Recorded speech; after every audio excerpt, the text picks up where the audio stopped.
রাধেশ্যাম, জয় রাধা মদন গোপাল, শ্রী রাধা মদন গোপাল, জয় রাধে জয় রাধে জয় রাধে। আজ আমরা নিয়ে আসছি ভাগবতের নবম স্কন্ধ চতুর্থ অধ্যায় সৌবরী মহিষীর উপকার। সৌবরী মহিষীর উপকার। হরির নাম শ্রবণ করো, হরির নাম জপ করো, হরিনাম কীর্তন করো। কলিতে জ্ঞান যুগ, কর্মযুগ নহে, কলিতে ভক্তি যুগ ব্যতীত আর কোনো যুগ পথ নাই। আনন্দ লীলাময়ং বিগ্রহায় হেমাব দিব্যচ্চ বিভীষণরা তস্মৈ মহাপ্রেম রসে চৈতন্য চন্দ্রায় নমো নমঃ। শ্রীকৃষ্ণ চৈতন্য প্রভু নিত্যানন্দ শ্রী অদ্বৈত গদাধর শিবাসাদি গৌরভক্তবৃন্দ। হরে কৃষ্ণ কৃষ্ণ কৃষ্ণ হরে হরে, হরে রাম রাম রাম হরে হরে। রাধে শ্যাম। জয় রাধে জয় কৃষ্ণ জয় বৃন্দাবন, শ্রী গোবিন্দ গোপীনাথ মদন মোহন। জয় রাধে জয় কৃষ্ণ জয় বৃন্দাবন, শ্রী গোবিন্দ গোপীনাথ মদন মোহন।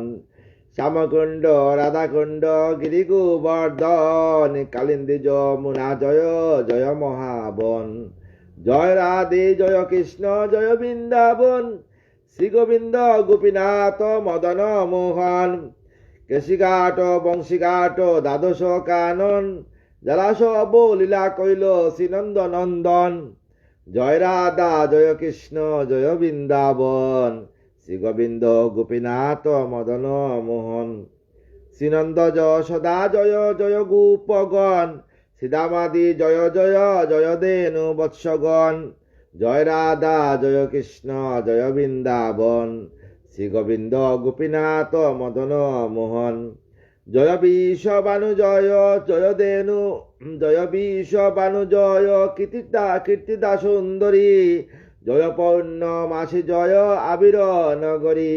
জয় রাধা জয় কৃষ্ণ জয় বৃন্দাবন, শ্রী গোবিন্দ গোপীনাথ মদন মোহন। জয়স্ব জয় জয় গোপীশ্বর বৃন্দাবন মাজ, জয় জয় কৃষ্ণ সখা বটুদি জরাজ। জয় রাধা জয় কৃষ্ণ জয় বৃন্দাবন, শ্রী গোবিন্দ গোপীনাথ মদন মোহন। জয় গাঠ রাম জয় রোহিণী নন্দন, জয় জয় বৃন্দাবন বাসী যত জন। জয় রাধা জয় কৃষ্ণ জয় বৃন্দাবন, শ্রী গোবিন্দ গোপীনাথ মদন মোহন। জয় দ্বিজ পত্নী জয় নাগকন্যাগণ, ভক্তিতে যারা পাইল গোবিন্দ চরণ। জয় রাধা জয় কৃষ্ণ জয় বৃন্দাবন, শ্রী গোবিন্দ গোপীনাথ মদন মোহন। শ্রীরাসমণ্ডল জয় জয় রাধা শ্যাম, জয় জয় রাসলীলা সর্বমনোরমা। জয় রাধা জয় কৃষ্ণ জয় বৃন্দাবন, শ্রী গোবিন্দ গোপীনাথ মদন মোহন। জয় জয় রস রস সর্বরস সার, পরকিয়া বাবে যাহা ব্রজেতে প্রচার। জয় রাধা জয় কৃষ্ণ জয় বৃন্দাবন, শ্রী গোবিন্দ গোপীনাথ মদন মোহন। আমার মদন মোহন। শ্রীজাহ্নবীর পাদপদ্ম করিয়া শরণ, দীনকৃষ্ণ দাসক এ নাম সংকীর্তন। জয় রাধা জয় কৃষ্ণ জয় বৃন্দাবন, শ্রী গোবিন্দ গোপীনাথ মদন মোহন। দাওলন দিয়ালুক গৌরাঙ্গ দেখিতে, আনন্দে আকুলোচিত না পারে চলিতে। জয় রাধা জয় কৃষ্ণ জয় বৃন্দাবন, শ্রী গোবিন্দ গোপীনাথ মদন মোহন। দুঃখিত চাকুর আখি না রইল মাতিয়া, চিরদিনের গৌরাচাঁদের বদন হেরিয়া। দুঃখিত চাকুর আখি রইল মাতিয়া। জয় রাধা জয় কৃষ্ণ জয় বৃন্দাবন, শ্রী গোবিন্দ গোপীনাথ মদন মোহন। হেরিয়াব কত জন আনন্দে বিবর, জননী পাইয়া গোরা চাঁদে করে কুর। জয় রাধা জয় কৃষ্ণ জয় বৃন্দাবন, শ্রী গোবিন্দ গোপীনাথ মদন মোহন। মরণ শরীরে যেন পাইল পরাণ, গৌরাঙ্গ নদিয়াপুরে বাসুকুশ গান। জয় রাধা জয় কৃষ্ণ জয় বৃন্দাবন, শ্রী গোবিন্দ গোপীনাথ মদন মোহন, আমার মদন মোহন। জয় রাধে রাধশ্যাম, রাধে শ্যাম, রাধে শ্যাম। শ্রীমদ্ ভাগবত নবম স্কন্ধ চতুর্থ অধ্যায়, সৌবরী মহিষীর উপাখ্যান। সম্বুধিয়া কয়ে সুত যত ঋষি গণে, অপূর্ব সুখের বার্তা শুনয় এক মনে।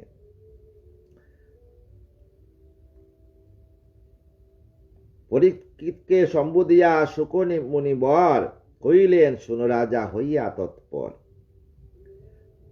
সৌবরী নামেতে এক ছিল তপবন, চারিবেদ জ্ঞান লাভ ব্রহ্মপরায়ণ। সৌবরী নামে এক ব্রাহ্মণ ছিলেন, তপবন মানে মহাঋষি ছিলেন। উনি চারিবেদে ঋক, সাম, যদুর, অথর্ব, 4 বেদে উনার জ্ঞান ছিল। সহসা আসক্তি তার হইল প্রকাশ, তপতেজি সংসারেতে করিল বিলাস। একদিন উনার সহসা আসক্তি হইল, মানে কাম কুদ মদ লোভের আসক্তি হইল। উনি কি করল? তপ ত্যাগ করি, জপ তপ ত্যাগ করিয়া সংসারেতে বিলাসে চলিয়া গেলেন, সংসার বিলাসে। অবশেষে মহামায়া নাই সইয়ার, পুনশ্চ বৈরাগ্য যায় বৈকুণ্ঠে আদার।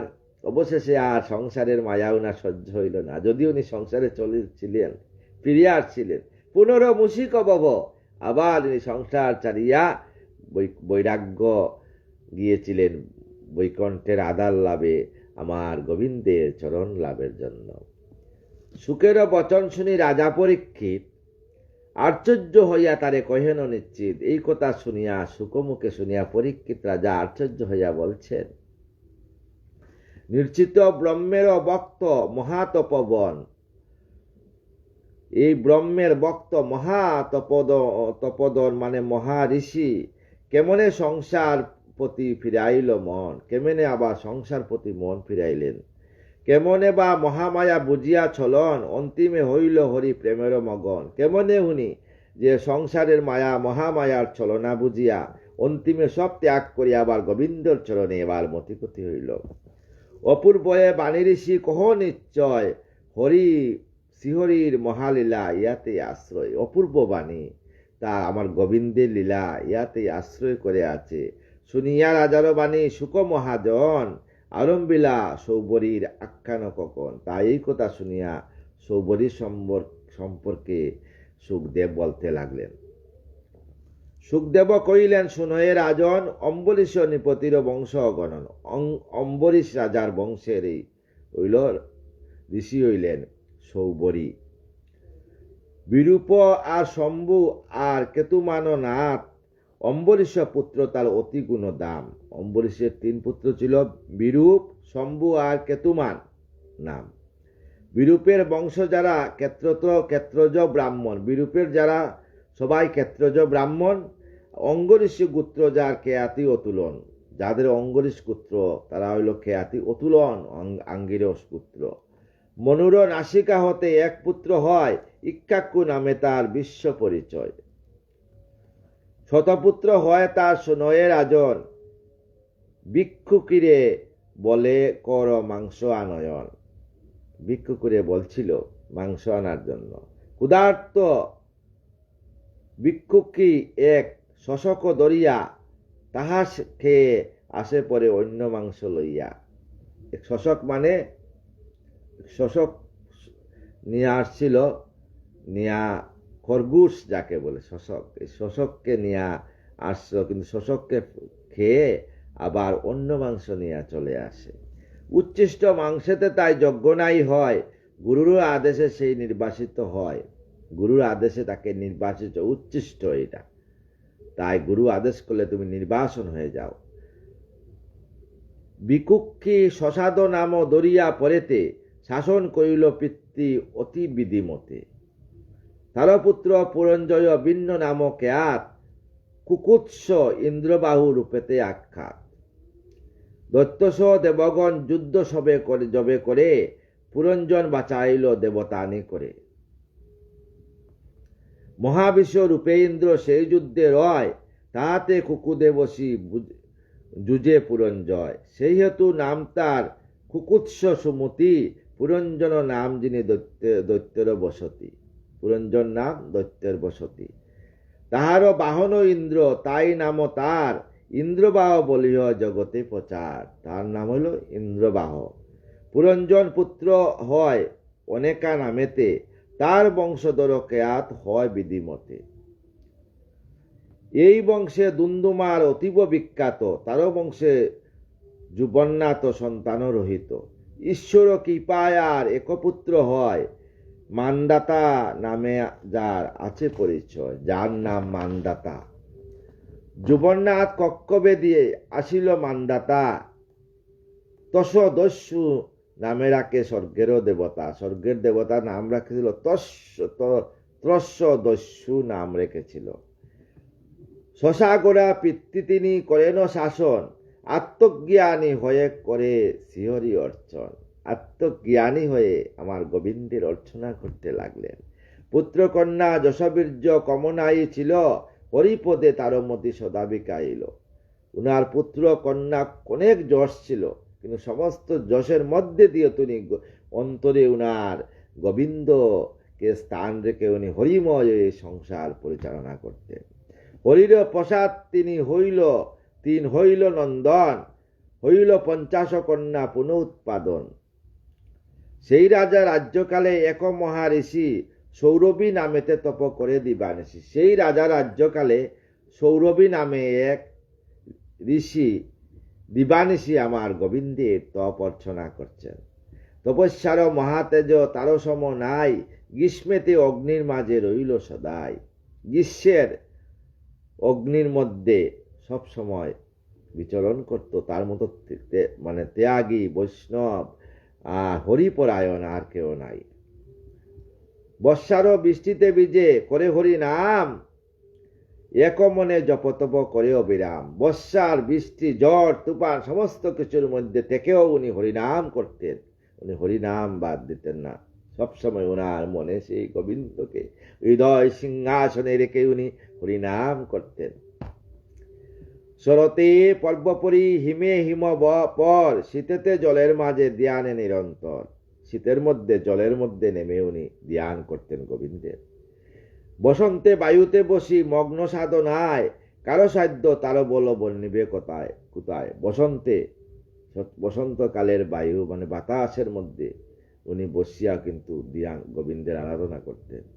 হেন তেজময় ঋষি বৈরাগ্যমণ্ডিত, হরিপদে মন রাখি হরিতে চিন্তিত। সবসময় হরিপদে মন আর হরির চিন্তা করতেন, আর কোনো চিন্তা উনি করতেন না। আজন্ম বৈরাগ্যহীন বুকরত নন, না জানেন কিবা বুক সংসারে কেমন। আজন্ম বৈরাগ্য, কিন্তু উনি সংসার সম্বন্ধে বুক সম্বন্ধে উনি জানতেন না কিছু। একদিনও সিদ্ধ ঋষি সৌবরী সুজন, ইচ্ছিলেন জলে ডুবি করিতে সাধন। একদিন উনি জলের মধ্যে ডুব দিয়ে জলের নিচে বসে সাধন করার ইচ্ছা করলেন, যে আমি তো সব জায়গায় সাধন করেছি, আজকে আমি জলের নিচে বসিয়া সাধন করব আমার অনাদি আদি গোবিন্দের। রাধে শ্যাম, তোমার কি লীলা।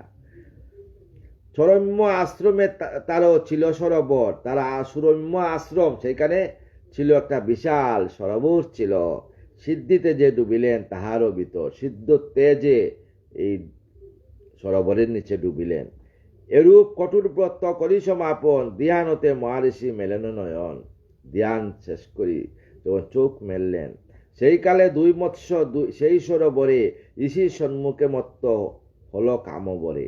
যখন ঋষি ধ্যান ভঙ্গ করলেন, তখন দেখলেন দুইটা মৎস্য কামভাবে দুজনে মিলন করতেছে বসিয়া। মৈথুন করিল দুয়ে হেরিয়া নয়নে, মৈথুন করিতে ইচ্ছা হলো তার মনে। তখন সঙ্গে সঙ্গে সৌরভী ঋষির মানে মনের মধ্যে কামভাব আসিয়া গেছে, উনারও মৈথুন করার ইচ্ছা জেগে গেছে। কামভাব হেরি ঋষি আপনারও মনে, ভাবিলেন বুক শান্তি হয় না জীবনে। তাই ভাবলেন যে বুক শান্তি তো আমার জীবনে হয় নাই, এতএব সিদ্ধিসহ বুক মম চাই, নতুবা জীবনে মম কোনো আশা নাই। আমি বুক করি, বুক না করলে আমার জীবনে কোনো আশা নাই। এত ভাবি তবে ঋষি হইয়া তৎপর, তেজিলেন সেই ক্ষণে সেই সরোবর। সঙ্গে সঙ্গে সেই সরোবর ত্যাগ করলেন। সরোবর তেজি ঋষি ভাবে মনে মন, সুরূপা যুবতী চাই করিতে রমণ। আমি সুন্দর স্বরূপা যুবতী চাই, তার সঙ্গে রমণ করতে চাই। বিবাহ করিয়া করিয়া চাই করিতে সংসার, পুত্র পুত্রাদির সহ করিতে বিহার। আমি বিবাহ করব আর সংসার করব, পুত্র পুত্র নাতি পুতি নিয়ে আনন্দ করব। হইবে বুকের শান্তি স্থির করি মন, ভাবিলেন কোথা পাবো রমণী রতন। আমি কোথায় কন্যা পাবো, বিয়া করব, তাই মনে মনে ঋষি ভাবতে লাগলেন। সৌবরী ঋষি ভাবিতে ভাবিতে মনে হইল উদয়, কুলে শিলে দন্য রাজা মান্দাতা নিশ্চয়। তখন মনে হইল যে কুলে শিলে রাজা হইল মান্দাতা, উনি নিশ্চয় মান্দাতা কুলে শিলে। 50 কন্যা তার, 3টি তো নয়, তার 50টা কন্যার 3টা তো নয়, 3টা ছেলে। এক কন্যা মাগিলব করিয়া বিনয়, তার কাছ থেকে এক কন্যা মাগিয়া বিয়ে করব। সেই কন্যা লয়া আমি করিব সংসার, হইবে বুকের শান্তি করিলে বিহার। তার সঙ্গে বুকে শান্তি হবে যদি তার সঙ্গে আমি থাকি, সংসারে আবদ্ধ হই। এত ভাবি তবে ঋষি সিদ্ধি তেজময়, যুগশীর্ণ দেহ যান রাজার মালয়। যুগশীর্ণ দেহ, একদম শীর্ণ ছিল গায়ে, শুকনা দেহ নিয়ে রাজার সামনে গেলেন। পৃথিবীর অধিপতি সেই নিপমণি মান্দাতা, পৃথিবীর অধিপতি, ইন্দ্রের প্রদত্ত নাম ধরেন আপনি। ইন্দ্র দিল নাম শুনি উত্তরানন্দন, সুখদেব পতিত এ কহেন বচন। তাই সুখদেবকে বললেন, কহ ঋষি এ আখ্যান মুড়ে ততপর, মান্দাতা এ নাম কেন পুরন্দর, কেন উনার নাম মান্দাতা তা আমাকে বলো ঋষি। সুখদেব কোন শুনো পাণ্ডু শিরোমণি। সুখদেব বললেন, পাণ্ডু শিরোমণি পরীক্ষিত, যুবুন্নাত নামে রাজা পালেন ধরণী। 100 বারজাতা রূপসী যুবতী, কারো হইল না এই সন্তান সন্ততি। 100 বারজা, কিন্তু কারো করে সন্তান হইল না। পুত্রহীন নিপত তবে বাবে মনে মন, পুত্রহীন জন্ম মিথ্যা জীবনে মরণ। পুত্রহীন ওয়া যদি মরণ হয়, তাইলে পুত্রহীন থাকলে মানে জীবনে মরণ।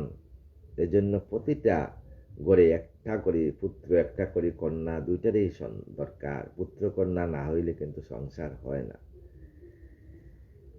পুত্রহীন জনে কবু নহে তো উদ্ধার, মনোদুঃখ প্রবেশের অরণ্য মাজার।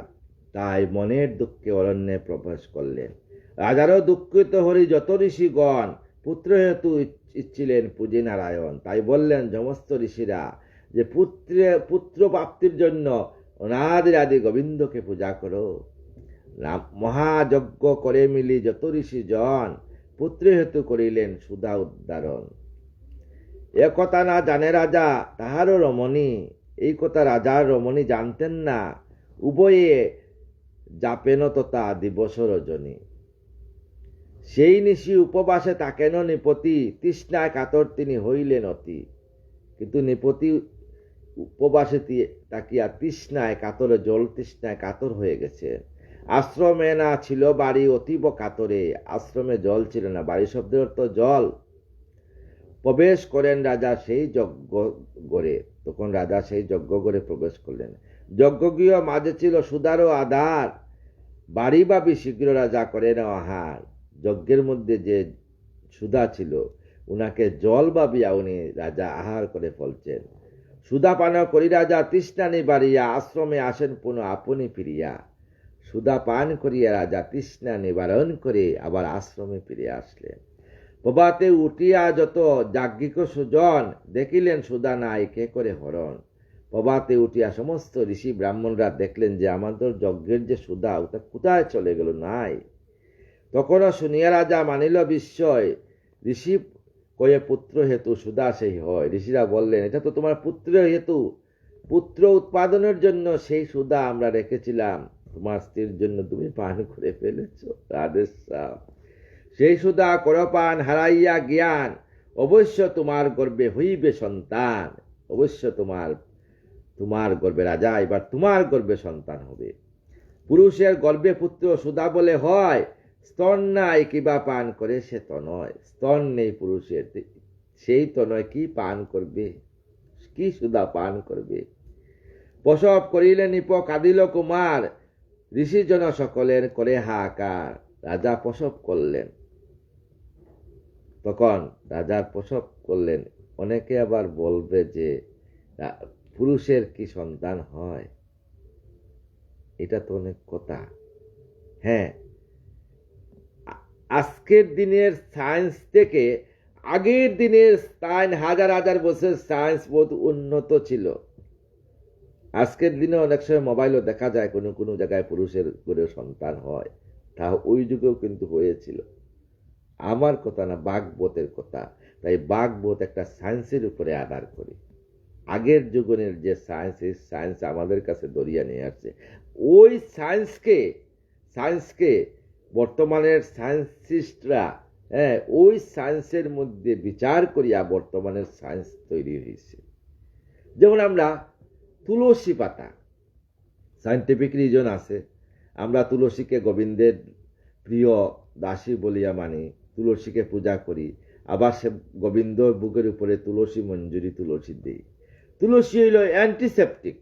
তুলসী দেওয়া যে জায়গাতে থাকে ওইখানে 2 হাতের ভিতরে কোনো জীবাণু প্রবেশ করতে পারে না, যেটা সায়েন্সে লেখা। আর এটা আবার দেখো গোবিন্দের বুকের জন্য গোবিন্দ বলে গেছে। তাইলে এই সনাতন, এই দেহ সনাতন, পৃথিবী সনাতন, বৃক্ষ লতা গাছ বৃক্ষ সব হইল সনাতন, আর বাকি সব হইল ধর্ম। একটা হাতের মধ্যে যেমন 5টা আঙ্গুল আছে, হ্যাঁ, কিন্তু হাত একটা। তাই ঈশ্বর এক, আর বাকি যত ধর্ম আছে সমস্ত হইল ঈশ্বরকে পাওয়ার উপায়। একমপি অক্ষরম যমগুরু শিষ্যম প্রবুদ্ধয়ম পৃথিব্যাম নাস্তি যশক্তি অনন্যে। সেই কালে কৃপা করি প্রভু নারায়ণ ইন্দ্রে পাঠাইলা তারে করিতে রক্ষণ। তখন নারায়ণ কি করলেন? ভক্তকে রক্ষার জন্য আমার প্রভু ইন্দ্রকে পাঠাইলেন রক্ষা করার জন্য। ইন্দ্র আসি কয়ে পান করো আমায়, মানদাতা এহেতু নাম সেই শিশু পায়। ইন্দ্র বলল যে আমাকে পান করো। এহেন দুর্লভ জন্ম লয় নিপবর, তাহারও সমীপে ঋষি করিল গমন। সেই ঋষির সমীপে সৌবরী ঋষি গমন করলেন। ঋষিরে নেহারি রাজা পাদ্যর্ঘ দিয়া আসন দিলেন শুভ। প্রশ্ন জিজ্ঞাসা, রাজা আমাদের বাড়িতে গুরুদেব অতিথি আসলে পাদ্য অর্ঘ্য, আগের দিনে পাও দেওয়ার জল দেওয়া হইতো। গুরুদেব যে কোনো অতিথি আসলে পাও দেওয়া হইতো, তারপর কাপড় থাকতো পাও মোছা টুসা, তারপর আসিয়া বসাইত করে। আগের দিন কত উন্নত ছিল, আর বর্তমানে তো কি বলবো বর্তমানে সমাজের কথা।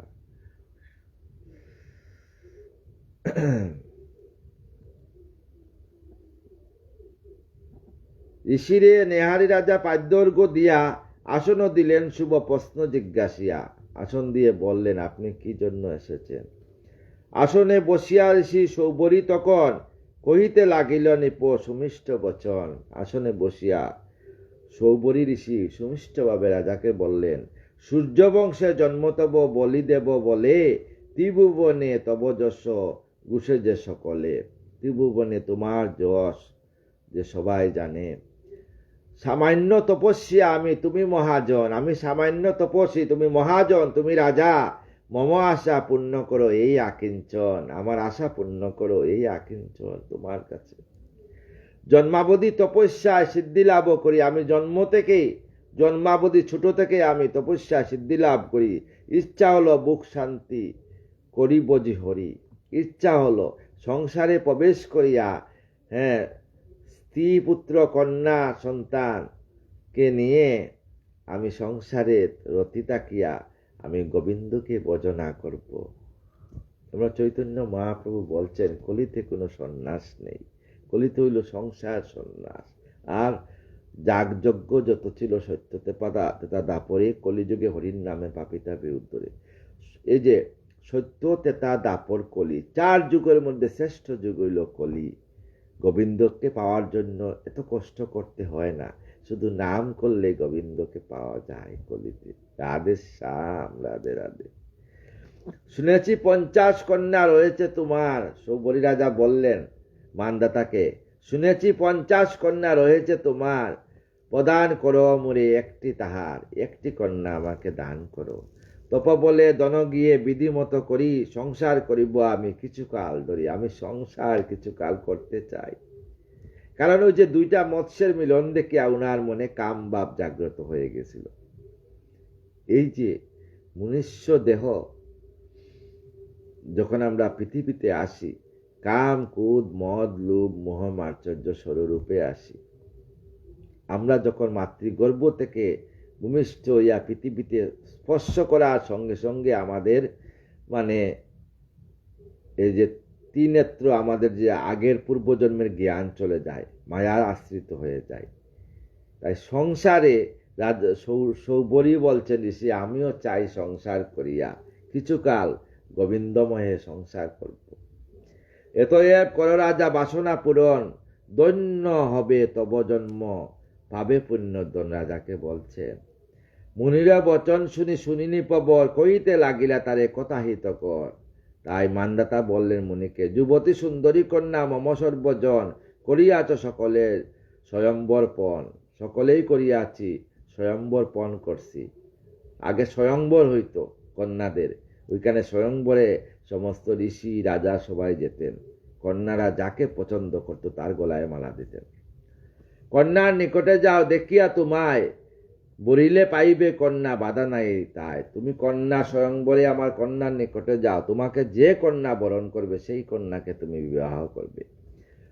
রাজারও শুনিয়া বাণী সেই তপোবন, ভাবিলেন উপহাস করিল রাজন। তপোবন ভাবলেন ঋষি যে রাজা উপহাস করছে। একে তো অতি শীর্ণকায় জীর্ণ কলেবর, একদম টনটনা, কিছু নাই। তপ করতে করতে একদম শরীর শুকাইয়া গেছে, হরিনাম নিতে নিতে কিছু নাই দেহের মধ্যে। রমণে শক্তি নাই, কিশমূর্তি দর। রমণ করারও শক্তি নাই, কিশমূর্তি মানে কাশি ব্যথার মতো শরীর হয়ে গেছে। ইয়া ভাবি তপবলে সৌবরী সুজন, করিলেন আপনার রূপ সম্পাদন। তাই উনি ভাবিয়া তপবলে আপনার রূপ সম্পাদন করলেন। দেখিতে সবল বপু নবীন যৌবন, চন্দ্রময় অঙ্ককান্তি কমল বদন। এত সুন্দর তপবলে উনার রূপ নবীন বয়স উনি জাগরিত করলেন। প্রেম মাতা হাসি মুখ সতৃষ্ণ নয়ন, হেরিলে আকুল হয় স্বর্গ নারীগণ। ওনার চোখ দেখলে সমস্ত নারীরা আকর্ষিত হয়ে যায়। সুন্দর প্রাঙ্গণ গৃহ তাহার উপবন, স্বর্ণরূপ হীরকাদি মাণিক্য রতন। সকলে ভূষিত করি আপন আলয়, পুনশ্চ গেলেন যথা রাজা মহাশয়। যেখানে রাজা সেখানে আবার চলিয়া গেলেন। রাজারে কহেন গিয়া, শুনো রাজন, সৌবরী আমার নাম, দেও কন্যাদন। আমার নাম সৌবরী, আমাকে তোমার কন্যাদন দাও। স্বয়ম্বরে তব কন্যা করিয়াছে পণ, তথা মুরে লয়ে চলো করিতে দর্শন। সেইখানে আমাকে নিয়ে যাও, আমি তোমার কন্যাকে দর্শন করব। অপরূপ সেইখানে নিয়ে যাও, আমি তোমাকে দর্শন করব। অপরূপ রূপহেরি রাজা মহাজয়, তপবলে মুগ্ধ হয়ে চরণ পূজয়। রাজা অপরূপ তপবলে মহারিষি উনাকে চরণ পূজা করলেন রাজা। অ্যাকচুয়ালি সত্যি কথা বলি যে আমরা যখন কন্যা সম্প্রদান করি, যে কন্যার যে স্বামী তাকে বিষ্ণু ভাবিয়া কন্যাকে সম্প্রদান করি। এই জন্য মেয়ের জামাইকে প্রণাম করতেন। মেয়ের জামাইয়ের যে প্রণাম শ্বশুর শাশুড়ি নিতে নেই। এইটা আবার মিথিলার দিকে নেপালিরা কিন্তু খুব মানে, আমাদের আসামবাসীরা কিন্তু খুব মানে, কিন্তু যে মেয়ের জামাই প্রণাম নিতে নাই। কারণ যেহেতু আমি বিষ্ণুভাবী আমার কন্যাকে দান করছি, তাই কন্যা মানে মানে শ্বশুর বাড়ির শ্বশুর শাশুড়ির প্রণাম মানে জামাই নিতে নাই, আর জামাইকেও প্রণাম মানে প্রণাম করাইতে নাই। শ্বশুর শাশুড়ি বলতে হয় যে বাবা প্রণাম করিও না। পূজিয়া পাঠানো তারে গৃহ অভ্যন্তরে, যথায় 50 কন্যা একত্র বিহারে। তাই রাজা যেখানে 50 কন্যা সেখানে পাঠাইলেন। চন্দ্রপুরী অন্তপুরে কন্যার প্রভায়, দ্বিতীয় চন্দ্রের সম তপস্বী তথায়। অপরূপ রূপহেরি যত কন্যাগণ, একে একে মুনিবরে করিল বরণ। যখন এই মুনিবরের রূপ দেখিয়া একে একে 50টা কন্যা উনাকে বরণ করিয়া ফেলাইছে।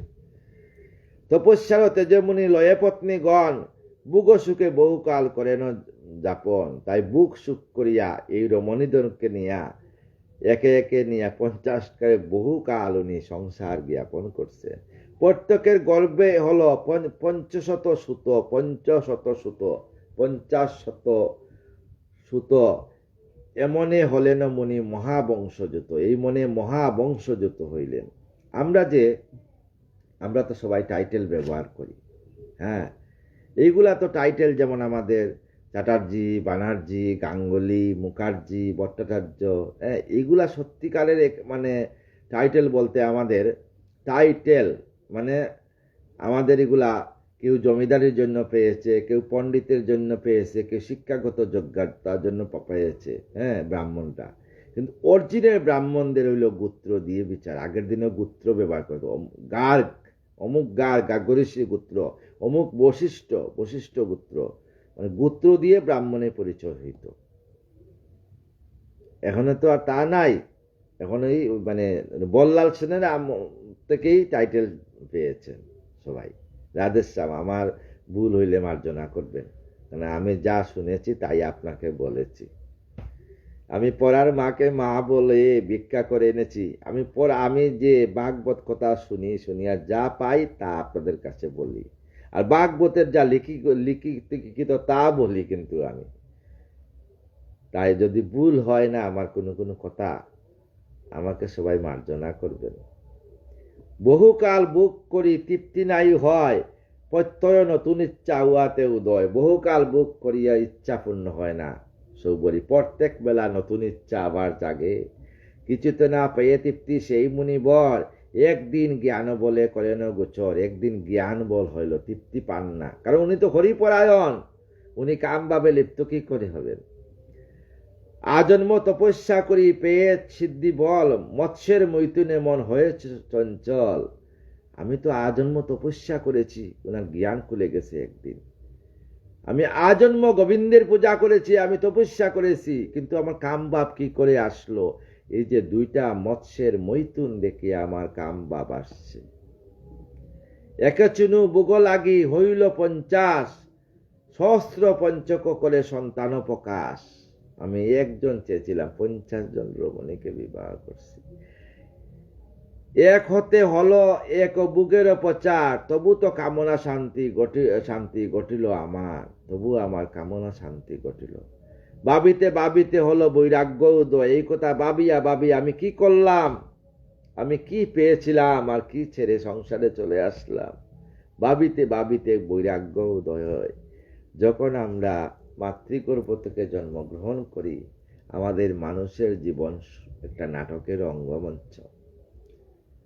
নাটকে দেখবার নাটক করি আবার নামিয়ে যান, আমরাও কিন্তু নামিয়ে যাই। আর যখন শেষের দিনে আমরা দুরাগ্রস্ত হয়ে যাই, তখন আমরা গোবিন্দের শরণাপন্ন হই না। আগের থেকে যদি গোবিন্দ ছোট থাকে, যদি সন্তানকে, হ্যাঁ, আগে গুরুকুল ছিল, এখনো গুরুকুল আছে, এখনো স্কুল কলেজ আছে, কিন্তু প্রত্যেক মা বাবার উচিত যে ভালো সংস্কার দেওয়া, আর সন্তানকে সবসময় সন্তানের হৃদয়ে কৃষ্ণ বাবাময় ভাব রাখিয়া পড়াশোনা চালিয়ে যাওয়া, সংসার চালিয়ে যান, দেখবেন সেই সংসার সুখী হবে রমণীর গুণে। পত্নীগণ কইলেন জ্ঞান যায় হয়, পতির মন্ত্রণা মতে পুঁজি নারায়ণ।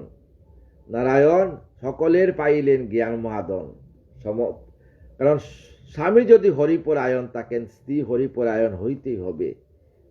দুই অঙ্গে এক অঙ্গ, তাকে বলে কৃষ্ণাঙ্গ, কারণ স্বামীর অর্ধ অঙ্গ স্ত্রী। তাই স্বামী যদি কৃষ্ণ বোঝে, স্ত্রীও কৃষ্ণ ভোজন হইতে হবে, তখন ওই গোবিন্দের পাওয়া যায়। তাই সৌবরী রাজার যত স্ত্রীরা সবাই কিন্তু সকলেই পাইলেন জ্ঞান মহাদন। নারায়ণকে পূজা করিয়া সবাই জ্ঞান, ভাগবত জ্ঞান পেয়েছেন। সৌবরী পুত্রেরও গিয়া বৃত্ত গৃহ গড়, হরিতে সপিতে যায় আপন অন্তর। সমস্ত পুত্রের অন্তরে হরিতে। কিছুদিন পরে মুনি নিজ তপ বলে তেজিলেন নিজ দেহ এই ধরাতলে। কিছুদিন পরে এই দেহ ত্যাগ করলেন ধরাতলে, নিজ তপ বলে ইচ্ছা মৃত্যুবরণ করলেন। পতির মরণে তবে যত পত্নীগণ পতিশ